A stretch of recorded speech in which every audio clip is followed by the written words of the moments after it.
Today we are here in front of the Parliament. My name is Dávid Vig. I'm the Director of Amnesty International Hungary.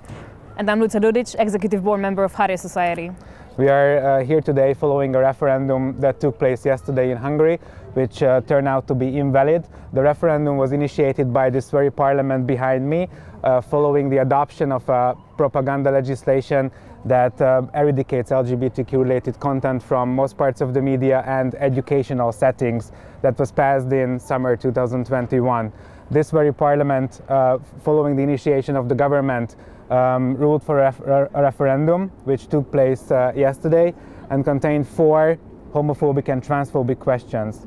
The response of the Hungarian people to these referendum questions were clear, as the majority of voters either voted invalid or stayed away from the referendum. That means that the referendum that took place in Hungary yesterday is invalid.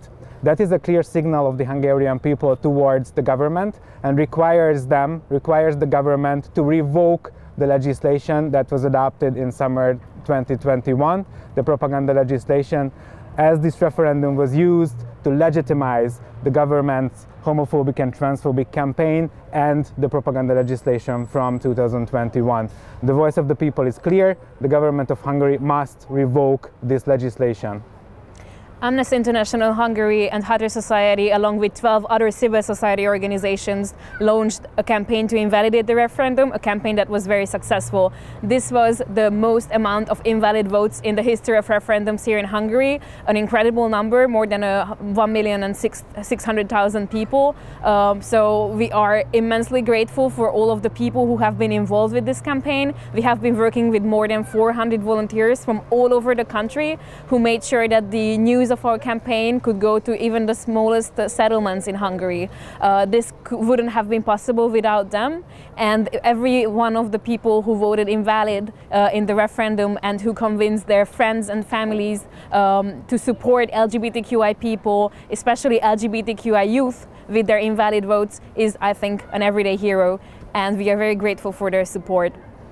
Each and every Hungarian who voted in an invalid way in this referendum has an important role to deliver its message to the entire Hungarian society, as we are sure that the government of Hungary and government-aligned media will try to deliver fake news with regards to the election results, as we have already seen that they are trying to portray their failed referendum as a referendum victory. Less than 45% of the voters voted valid in this referendum. According to Hungarian law, this means that this referendum is invalid, and the Hungarian government's propaganda campaign against the country's LGBTQI population has also failed. That means that if the government of Hungary wishes to listen to the voice of the people, it must revoke the legislation it imposed on the country with the propaganda law from summer 2021. We are really grateful for the activists and the volunteers and also all these people who voted invalid in the referendum yesterday. This also means that the European Commission's infringement procedure will probably go ahead as planned, as the government planned to use this referendum as an evidence that the propaganda law is something that the Hungarian people want. It is not. It is a completely failed referendum, and we hope that this will be recognized internationally as well. So you can write to your MEP and inform them about the invalidity of the referendum as well. Thank you. Thank you.